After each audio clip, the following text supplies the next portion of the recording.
Hi, my name is Kristen Shepard. This is Jackie Wolf, and we're Broke, a mobile personal finance tool that allows banks to reach, teach, and retain college students, and on a larger level, millennials. So, in 2014, 18% of millennials changed banks. That's twice the rate of Generation X and 6 times the rate of baby boomers. Why are millennials changing banks so frequently? Well, one of the principal reasons is mobile technology, or in this case, a lack thereof.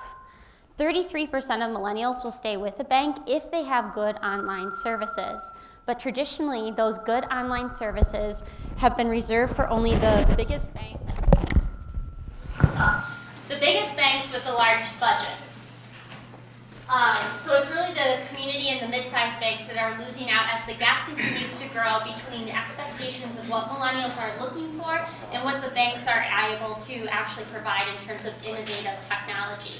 As an example, nearly half of the millennials stated in this Accenture survey that they wanted their bank to actually provide tools to help them create and monitor budgets. But there's a lot of budgeting technology, we'll say, already out there. So why isn't this technology currently working? Well, one of the main problems for banks is that they're not actually the customers. These are targeted towards the end consumer. And so the bank's needs are bypassed. Another one is that there's a third-step verification process, so the technology is actually incompatible with the majority of the banks. Also, if you are one of the 2/3 of students that take out loans, which I'm one of them, in August and January, your budgets are looking great. But then you will slowly go down into rent because that's where your cash flow is at. And it doesn't make students feel good about their money, and it also makes them not want to work on their personal finances. So Broke has a 3-pronged solution to this. The first one is actually with the budgeting. And we know students, they don't know where to begin, and so we start off with having an automated budgeting structured based on the user. So it's customized, it's automatic.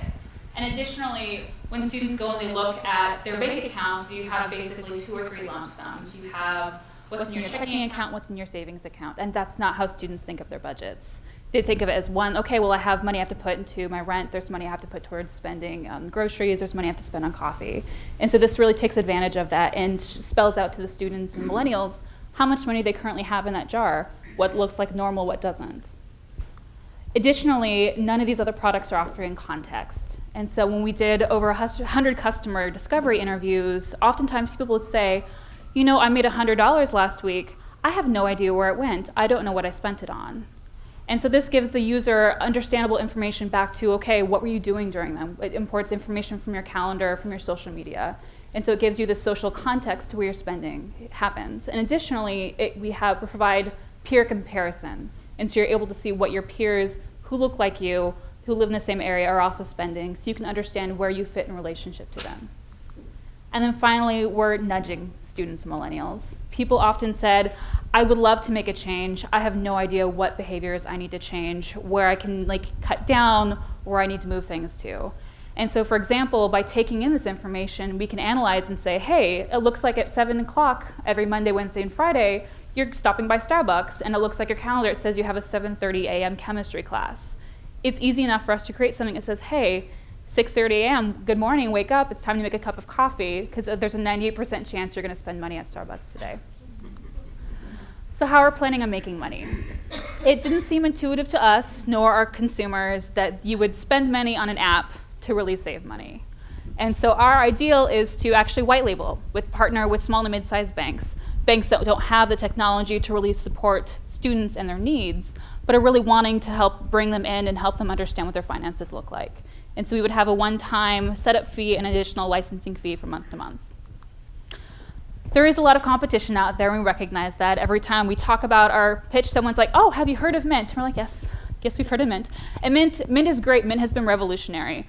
But Mint really isn't flexible enough for our consumer. Mint doesn't think about the way money happens to be the way that our students think about it and the way that millennials think about it.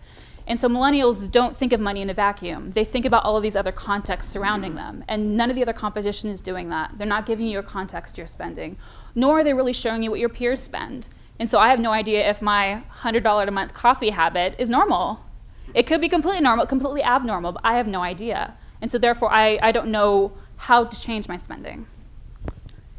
And Kristen's going to talk to you about what the banks get out of this whole deal.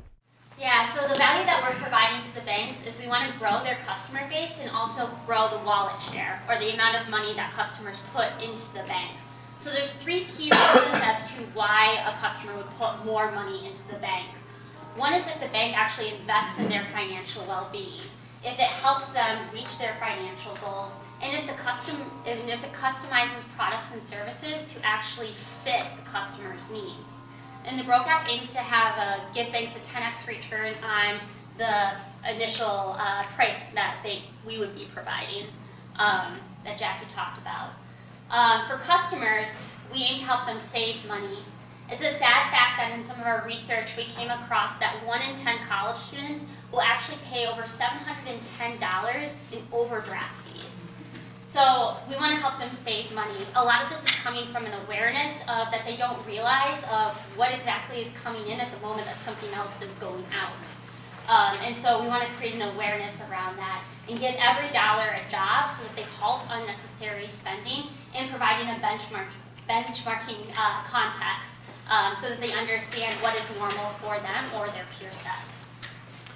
So we spent basically 18 months on this passion project. Kristen and I met over a year ago in September, pitched this at New York, changed a lot since then. But really, the concept has been validated over and over and over again. People have indicated, yes, I understand I'm not financially savvy. I have no idea how to get there. Yes, I would love my bank to help me out with this, but I don't know how to even start talking to them about money.